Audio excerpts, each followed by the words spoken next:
Hermanos del cosmos, sean bienvenidos. Primero que nada quiero agradecerles todo ese apoyo que me han dado respecto a darle play a todos estos videos de la primera temporada, porque claro, ya estamos en la segunda temporada y les traigo más libros, ¿vale? Ya tengo casi todos los libros leídos de la segunda temporada, me faltan 2, a lo mucho 3. Entonces, ya tengo todo leído, ya nada más me falta grabar y editar, que es lo más tedioso. Pero les agradezco esta primera temporada con 10 entregas. Tengo calculado que esta segunda temporada sean 14 entregas con más libros y adelante, comencemos. Este primer libro que les traigo se llama Psicología y Religión, de Carl Gustav Jung. Bueno, más adelante, en futuras temporadas, voy a estar hablando respecto a Carl Gustav Jung, de libros precisamente de él. En este caso estamos tomando el tema de lo que es, pues, religión, ateísmo abrámico. ¿Por qué digo ateísmo abrámico? Porque incluye al judaísmo, al cristianismo, pero también incluye al islam, ¿vale? No tengo mucha información del islam, solo unos cuantos libros. Y sobre esos, pues es lo que les voy a estar compartiendo. Este libro lo adquirí si no mal recuerdo, fue por Amazon. Y tenemos así en la página número 7. Entiendo que la religión es una actitud especial del espíritu humano, actitud de acuerdo con el empleo originario del concepto religión. Podemos calificar la consideración y observancia solicitadas de ciertos factores dinámicos, concebidos como potencias, entre paréntesis, espíritus, demonios, dioses, ideas, ideales, o cualquiera fuera la designación que el hombre ha dado a dichos factores, que dentro de su mundo la experiencia ha presentado como lo suficientemente poderoso, peligroso y útiles para tomarlos en respetuosa consideración, o lo suficientemente grande, bello, razonable para adorarlos piadosamente y amarlos. En inglés suele decirse de una persona entusiastadamente por alguna empresa, que se consagra a su causa de un modo casi religioso. William James, por ejemplo, señala que un hombre de ciencia a menudo no tiene fe, pero que se temple es religioso. Esto lo encontramos en la página número 7. Un fragmentito que tenemos en la página número 10 nos dice: la innegable conexión entre psique y cerebro confiere a este punto de vista cierta significación, mas no tanta como para instituirlo en la verdad exclusiva. No sabemos si en la neurosis existe o no un efectivo trastorno de los progresos orgánicos cerebrales y que se trata de trastornos de índole endocrina. Resulta imposiblemente decidir si ellos son causa o efecto del trastorno. Por otra parte, me gusta mucho la investigación de Carl Gustav Jung, puesto que él se metió al lado esotérico. Igual que Sigmund Freud se metió en el tema del inconsciente, pero él se metió al tema más esotérico. No he podido conseguir el libro rojo, puesto que el libro rojo con ilustraciones sale muy caro, ¿vale? He visto por ahí algunos, pero sin la edición de los dibujos. Es muy interesante cuando puedan investigar de Carl Gustav Jung. Él se metió inclusive en la astrología, se metió en temas esotéricos, también en los textos gnósticos que encontraron en el Mar Muerto, en Qumran. Investiguen, se van a llevar una gran sorpresa. Ahora, en la página 23 nos dice: a todo el mundo sorprendió ciertas tendencias paganas de la Alemania contemporánea, porque nadie supo interpretar la vivencia de Nietzsche. Nietzsche no fue sino un caso entre millones y millones de alemanes, por entonces no nacidos aún, en cuyo inconsciente se fue desarrollando durante la Guerra Mundial el premio germano de Dionisios, Wotan. Paréntesis aquí, Wotan es Odín, ¿vale? De los sueños de algunos alemanes que yo atendía por aquella época, pude desprender con toda claridad el futuro estallido de la revolución de Wotan, y en 1918 publiqué una nota donde señalaba el carácter insólito del nuevo desarrollo que debía guardarse en Alemania. Aquellos alemanes no eran un modo alguno agentes que habían estudiado, y así habló Zaratustra Y es seguro que los jóvenes que celebran sacrificios paganos de corderos ignoraban la vivencia de Nietzsche. Por eso llamaron a su dios Wotan y no Dionisios. En la bibliografía de Nietzsche se encuentran testimonios irrefutables de que el dios que él se refirió originalmente fue en realidad Wotan, pero como filósofo clásico de allá entre el 70 y 80 del siglo XIX, él denominó Dionisios. Confrontados ambos dioses exhiben un rigor mucho en común. Página 32. Ahora bien, en cuanto el yo solo es el centro de mi zona consciente, no es idéntico a la totalidad de mi psique, sino que simplemente un complejo entre otros complejos. Distingo pues entre el yo y el él sí mismo, en cuanto el yo es el sujeto de mi conciencia, mientras que el sí mismo es el sujeto de la psique toda, incluso de la inconsciente. Entre paréntesis, tipos psicológicos.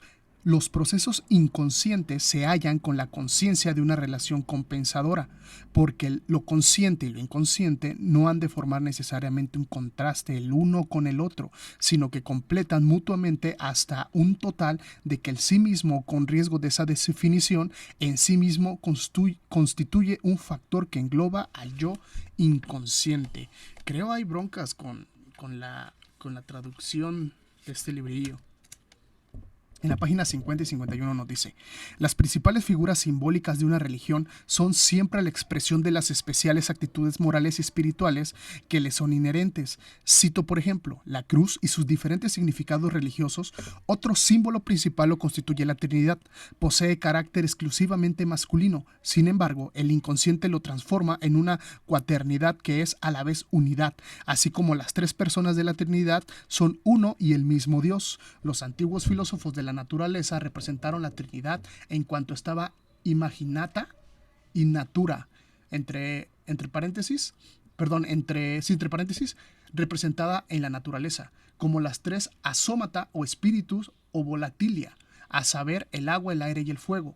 La cuarta parte integrante era el somatán, la tierra o el cuerpo. Esta última parte la simbolizan por la Virgen. De este modo, a su trinidad física agregaron el elemento femenino, creando así la cuaternidad y el círculo cuadrado, cuyo símbolo era el ribis hermafrodita, el filius sapiente, hijo de la sabiduría. Con un cuarto elemento, los filósofos medievales de la naturaleza se referían sin duda alguna a la tierra y a la mujer.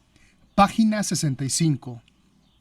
Una parte se identifica con el hombre superior y no se puede descender.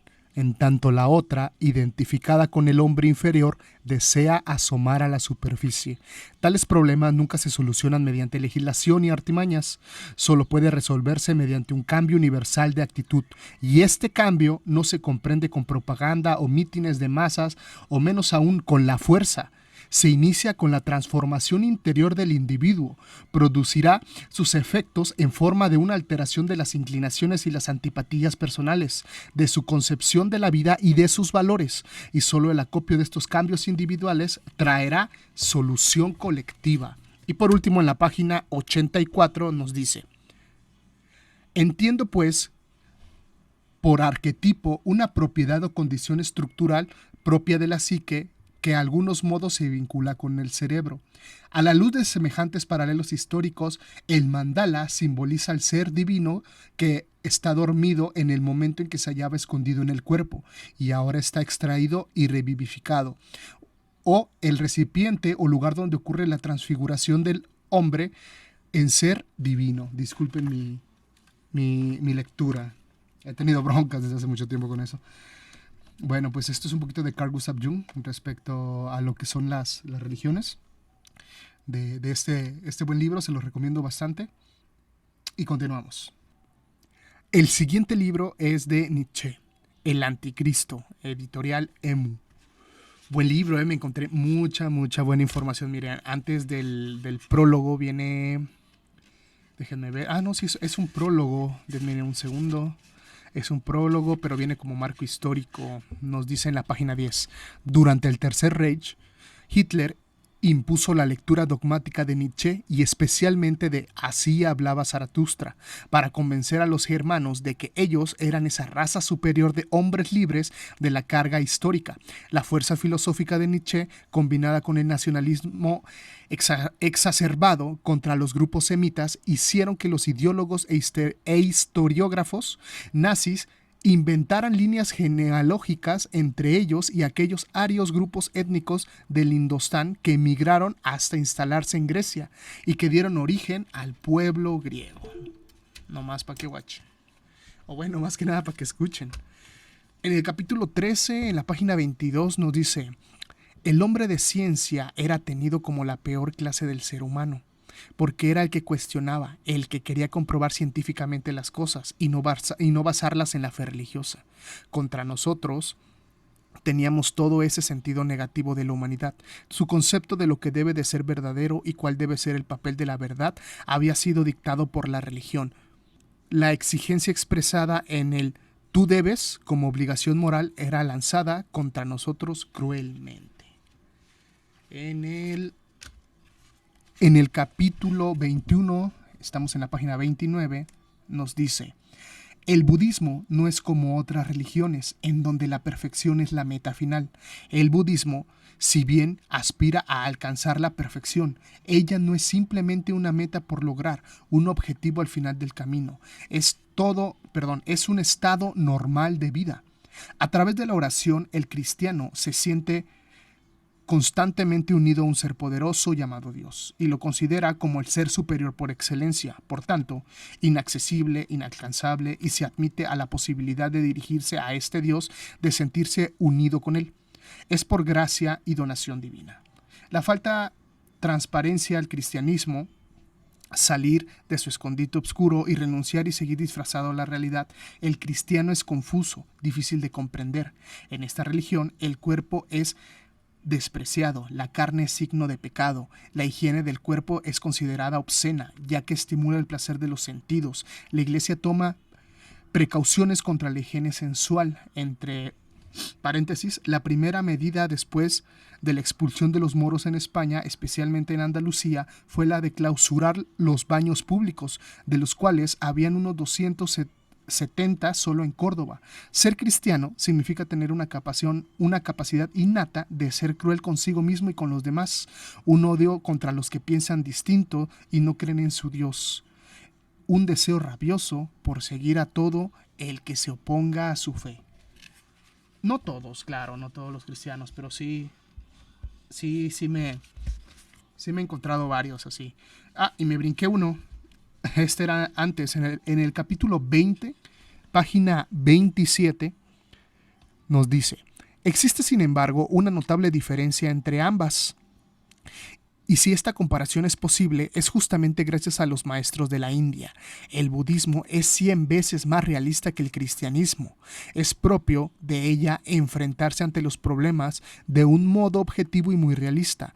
Tiene como base un quehacer filosófico de cientos de años. El concepto de Dios antes del budismo ya había sido descartado.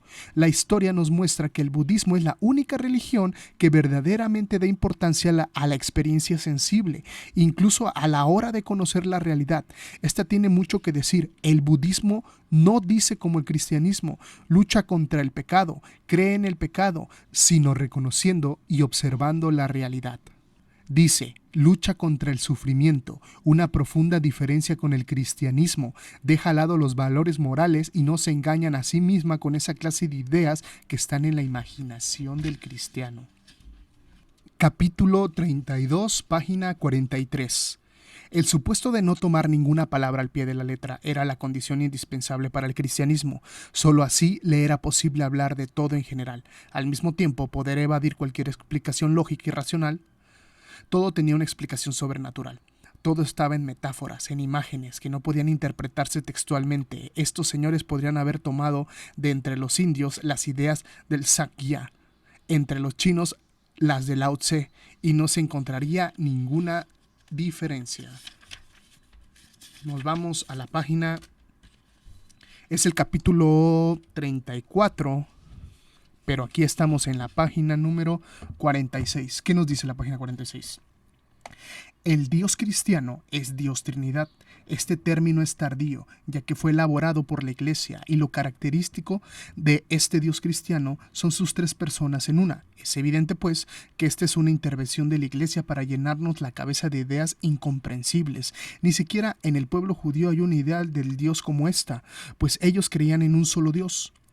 Ustedes me perdonarán la expresión, pero no puedo dejar de sentir esto como un puñetazo en el ojo del Evangelio. Claro, porque si se supone que es una trinidad de Hijo, Padre, Hijo, Espíritu Santo, ¿qué onda con el Nuevo Testamento? Con el supuesto Jesús, que supuestamente Jesús es Hijo de Dios. Pero bueno, más adelante en otro podcast retomaré esa idea, porque traigo una información tremenda que me enteré hace unas semanas. Adquirí los libros y estoy en proceso de leerlos. Y efectivamente, este tema de la Trinidad, si se supone que es uno, porque hay una Trinidad, uno no puede existir sin el otro. Inclusive esta idea originalmente es de Egipto, ¿vale? Investiguen y van a ver que eso es de Egipto. En el capítulo 38, páginas 50 y 51 nos dice: la Iglesia cristiana, con sus ideas y sus categorías eternas, que son verdades absolutas, han puesto en la mente de los cristianos un sistema cerrado de pensamiento. Los han aislado de todas posibilidades de lo que significa escudriñar, preguntar, dudar. El cristiano es una momia que acepta a todo a ojos cerrados. En el cristianismo está prohibido pensar por uno mismo. Actúa y ser uno mismo. Es muy lamentable todo esto, y quiero ser bien claro en que no hago responsable a la humanidad de todas sus enfermedades y decadencia. Ya casi concluimos con un poquito de El Anticristo, de Nietzsche. Nos vamos al capítulo 43, página 61 y 62. La vida eterna es la mentira más grande, es lo que contradice a toda razón, pues ella es producto de la imaginación y es imposible poder demostrarla con sólidos argumentos. Con la idea de la vida eterna se desprecia lo más natural de esta vida, lo más beneficioso para su desarrollo, porque se tiene puesta la intención de una vida que está más allá, vivir de tal modo que la vida no tenga sentido. Este es ahora el sentido de la vida. ¿Qué importa vivir en comunidad y ayudarse mutuamente? ¿Qué importa sentirse orgullo por nuestros antepasados y nuestro origen? ¿Para qué colaborar? ¿Para qué confiar en los hombres que, con fin de preocuparse con los demás y trabajar por todos los que salgamos adelante? Todas esas cosas son tentaciones, distracciones que nos desvían del buen camino y de la meta final del hombre, a alcanzar la vida eterna. Lo único necesario es lograr esa meta. Cada uno debe de vivir con la mente puesta en conseguir la inmortalidad de su alma. Este es el fin idéntico para todos, porque todos somos la inmortalidad de su alma. Este es el fin idéntico para todos. Ahí repetí. Porque todos somos hermanos e hijos de un mismo Dios, y todos los hombres, por poseer un, entre comillas, alma inmortal, tenemos la misma importancia. Nadie es mejor ni superior que otro, con la idea de que todos somos hermanos. La salvación del alma es la idea que mueve y empuja toda esta decadencia humana. El mundo del más allá tiene ahora un sentido para ellos, con la venenosa enseñanza de los mismos derechos iguales para todos que han proclamado el cristianismo. Ha declarado una guerra a muerte contra todo sentimiento de respeto que debe de haber entre los hombres de diferentes culturas, pensamientos, maneras de ser, etc. Nos vamos al capítulo 47, página 68. Este Dios que Pablo se inventó es el Dios que reduce toda la sabiduría de este mundo a la pura nada, al absurdo completo, y todo su ataque se centra especialmente contra aquellas ciencias que estudian las costumbres y la historia de la humanidad. Contra todo conocimiento racional sobre el hombre, su intención es desacreditar las ciencias, a la sabiduría de este mundo, y de un solo golpe se opone a todo tipo de humanismo. Pablo quiere que todo hombre acepte a su Dios, pues así el hombre hará la pura y santa voluntad suya, cumplir con la Torá que él impone. Significa ser un cristiano como está en los planes de Pablo. Y para concluir, Nos vamos al capítulo 58, página 86, nos dice: el Imperio Romano, cuyo objetivo era establecer unas leyes para que la sociedad se organizara y creciera favorablemente, se ha visto entorpecido por la presencia del cristianismo, cuya misión consistió precisamente en destruir tal organización, pues en ella la vida tenía aceptación y prosperaba adecuadamente. Con este concluimos lo que es Nietzsche, el anticristo. El siguiente libro que les traigo también es de Nietzsche. Es Así hablaba Zaratustra. ¿Ok? Se los recomiendo mucho. En la parte de atrás nos dice que es una obra poética y profética. Hay mucho conocimiento. Es su versión, por decirlo así, de Nietzsche. Es muy interesante. Tengo un poquito que leer aquí. En la página 22. El niño representa la ingenuidad y el olvido, un nuevo comienzo, un juego, una rueda que empieza a rotar de manera espontánea, un movimiento inicial, un santo decir sí. El sueño se le debe de ofrendar amor y respeto. Es lo principal. También se debe evitar el trato con quienes duermen mal y pasan la noche en vela. En la página 57 nos dice: no admitan que alcen el vuelo y abandonen las cosas terrenales, y que sus alas golpeen los muros eternos. Hay en todo tiempo ha habido bastante virtud que volando se perdió. Esta obra se la recomiendo, pero antes de leer, lo que más les recomiendo es que se pongan a investigar respecto a Zaratustra, o también conocido como Zoroastro, que viene del mazdeísmo, ¿vale? O zoroastrismo inclusive. Investiguen esta religión persa, que hoy en día los conocen como los parsis.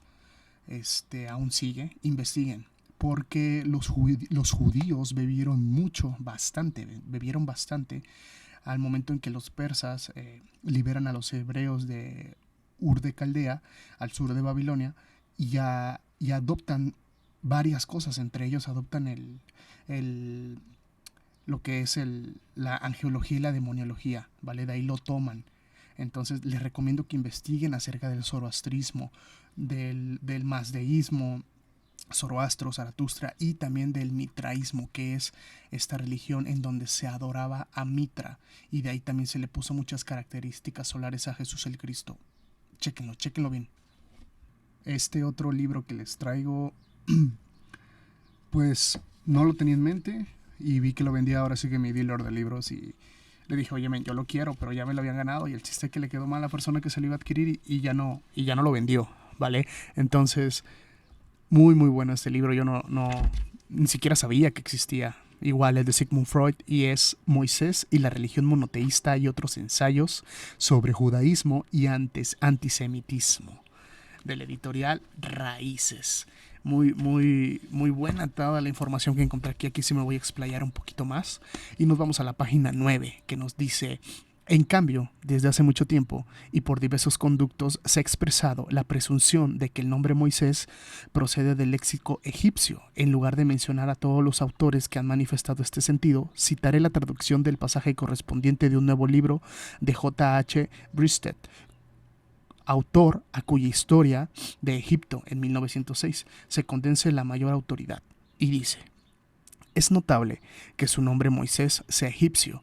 No es sino el término egipcio Mose, que significa niño y representa una abreviación de nombres más complejos, como por ejemplo Amen Mose, es decir, hijo de Amón. Y luego aquí está, aquí un paréntesis, aquí está Amen. Una vez yo llegué a ver en internet, pero pues no suelo fiarme sobre todo de Facebook, en donde la palabra amén que usan los cristianos parte de Amón, y aquí tenemos un indicio de que es probable, ¿vale? Dice, por ejemplo, Amén Mosé, es decir, niño de Amón, o Ptah Mosé, niño de Ptah, nombre que a su vez son abreviaciones de apelativos más largos. Amón ha dado un niño y Ptah ha dado un niño. El nombre abreviado niño se convirtió pronto en un sustituto cómodo para el complicado nombre completo, de modo de tal manera nominal Mosé.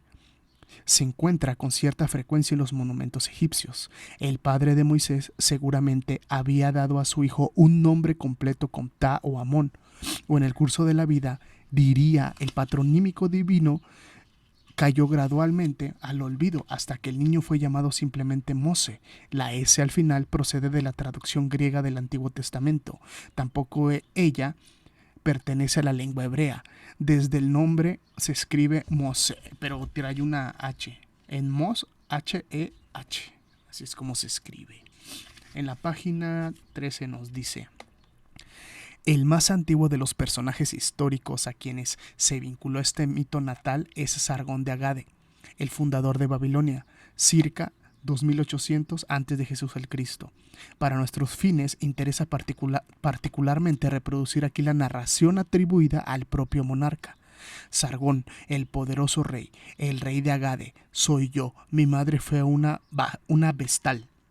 A mi padre no lo conocí, pero el hermano de mi padre habita en las montañas, en mi ciudad, Usupirini, situada a orillas del Éufrates, que concibió en su vientre de mi madre la vestal, me dio a luz en secreto, me colocó en una caja de juncos cerrando mi puerta con pez negra y descendiéndome al río, que no me ahogó.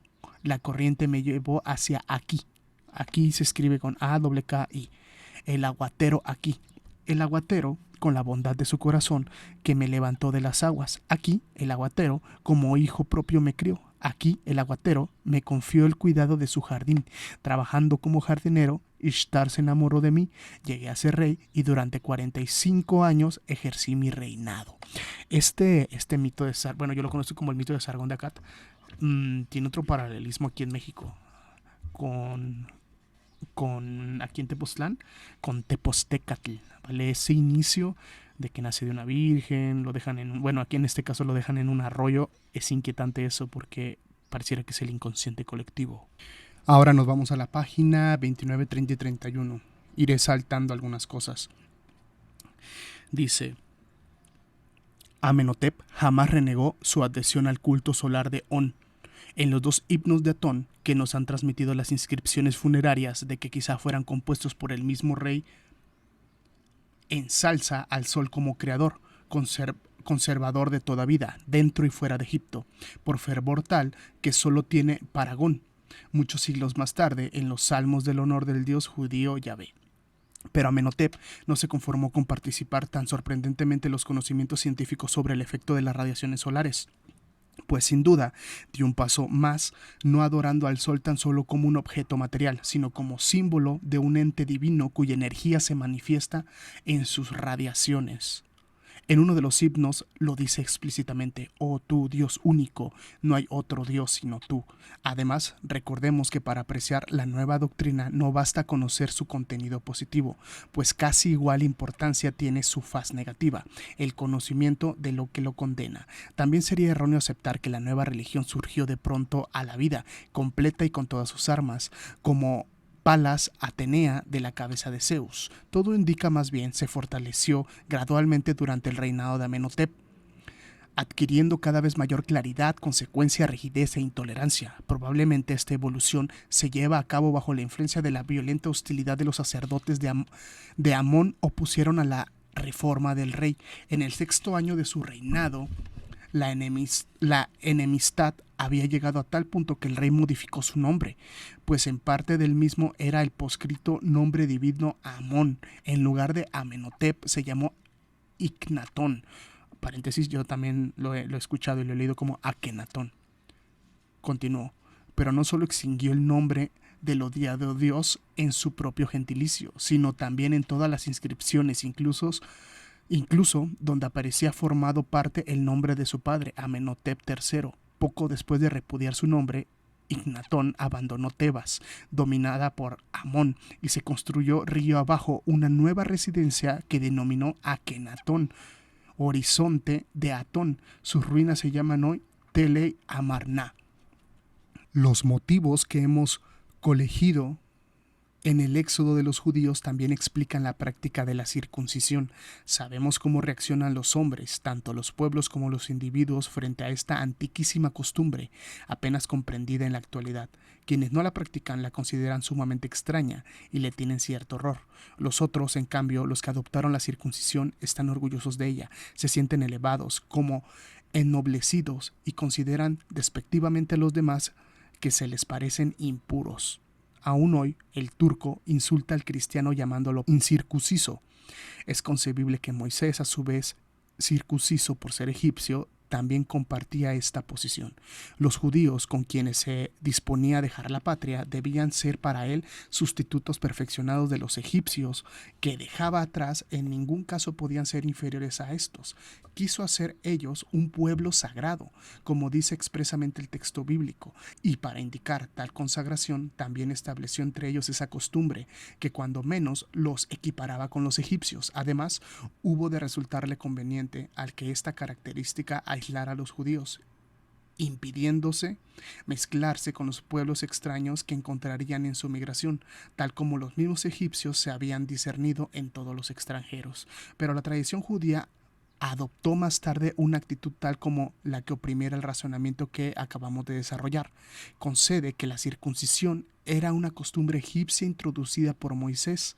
Casi equivalía a aceptar que la religión instituida por éste también había sido egipcia. Existían, sin embargo, poderosas razones para negar ese hecho. En consecuencia, también era preciso contradecir todas las circunstancias relacionadas con la circuncisión. Páginas 79 y 80.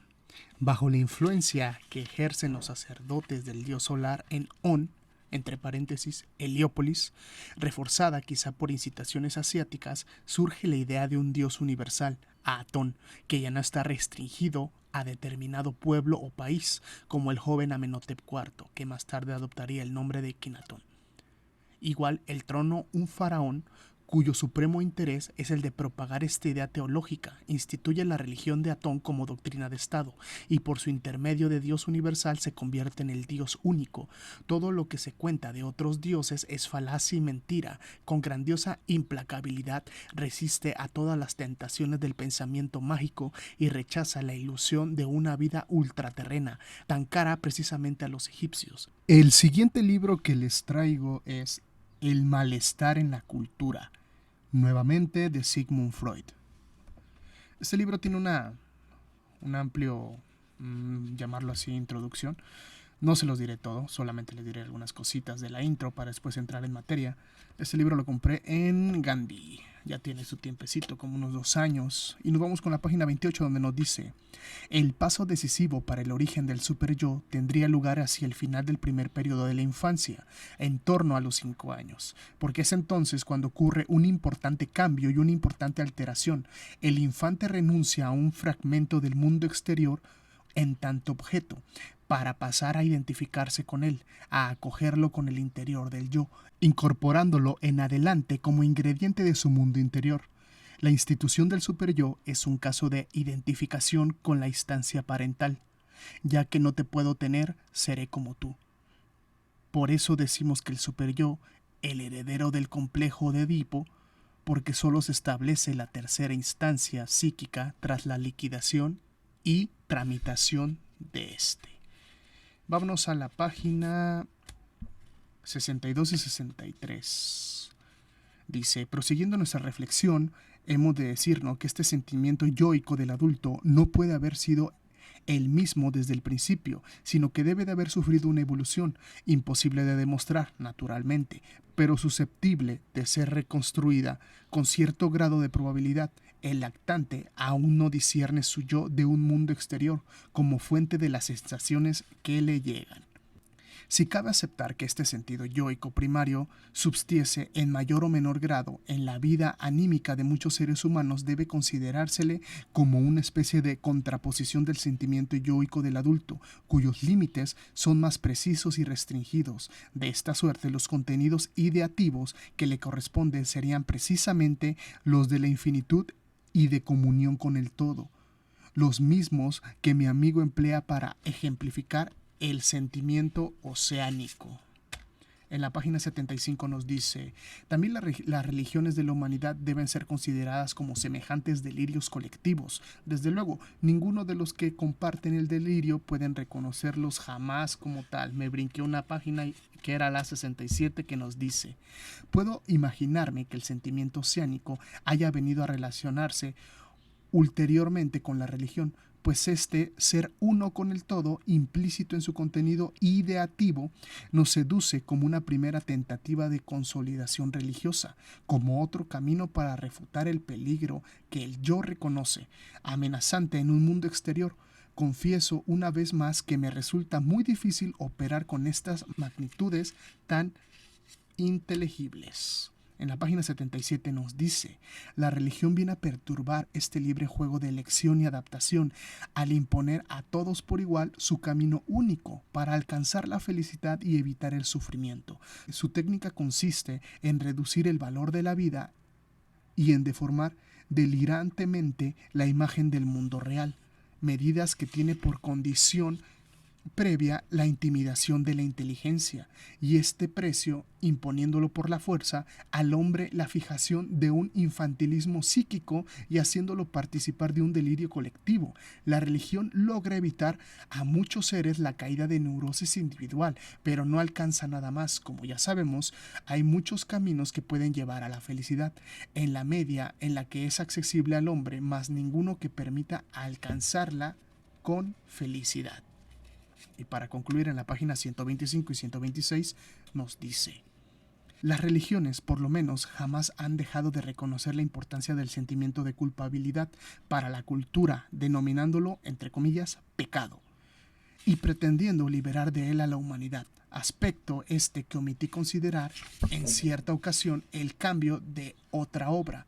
Me basé precisamente en la forma en la que el cristianismo obtiene esta redención por la muerte sacrificial del individuo, que asume así la culpa común de todos, para deducir de ella la ocasión en la cual esta protoculpa original puede haber sido adquirida por vez primera, ocasión que habría sido también el origen de la cultura. Y para concluir les traigo El porvenir de una ilusión. La religión es la neurosis universal, de Sigmund Freud. Es un librito cortito que también lo adquirí por internet, creo que fue por Amazon. Y nos dice lo siguiente en la página 44. La segunda tentativa es la realizada por la filosofía del como si. Según ella, en nuestra actividad mental existen numerosas hipótesis que sabemos faltas de todo funcionamiento o incluso absurdas. Las definimos como ficciones, pero en atención a diversos motivos prácticos nos conducimos como si las creyesen verdaderas. Tal sería el caso de las doctrinas religiosas, a causa de su extraordinaria importancia para la conservación de la sociedad humana. Esta argumentación no difiere otra cosa del credo qua absurdum, pero a mi juicio, la pretensión de la filosofía del como si solo puede ser planteada y aceptada por un filósofo. El hombre del pensamiento, no influido por las artes de la filosofía, no podrá aceptarla jamás, no podrá nunca conocer un valor o cosas declaradas de antemano absurdas y contrarias a la razón, ni ser movido a renunciar. Precisamente en cuanto a uno de los intereses más importantes, a aquellas garantías que acostumbrará a exigir en el resto de sus actividades. En la página 53 nos dice, la conclusión de que las doctrinas religiosas no son sino ilusiones nos lleva a un acto a preguntarnos si acaso no lo serán también otros factores de nuestro patrimonio cultural, a los que concedemos con alto valor y dejamos regir nuestra vida, si las premisas en las que se fundan nuestras instituciones estatales no habrán de ser calificadas igualmente de ilusiones, y si las relaciones entre los sexos dentro de nuestra civilización no aparecen también perturbadas por toda una especie de ilusiones eróticas.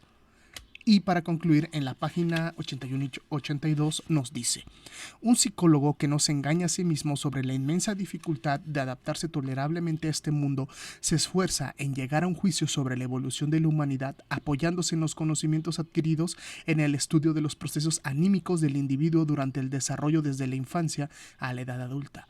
En esta labor halla que la religión puede ser comparada a una neurosis infantil y es lo obstante optimista para su suponer que la humanidad habrá de dominar esta fase neurótica, del mismo modo que muchos niños dominan neurosis análogas en el transcurso de su crecimiento. Y con esto concluimos este podcast. Estamos viendo que estamos abarcando temas desde lo que es en este punto desde lo que es la psicología. Estamos tomando un poquito de Egipto, Akenatón, investiguen Egipto, Akenatón, como les comentaba hace rato, el mazdeísmo, Zoroastro, el Parafabar, creo que se llama así, Parafabar es este disco solar que es, no recuerdo si es iraní o es persa. Investiguen, no crean solo por creer, no nada más se queden a ojos cerrados que lo que les dice la Biblia o el padre o el pastor es lo correcto y es la única verdad.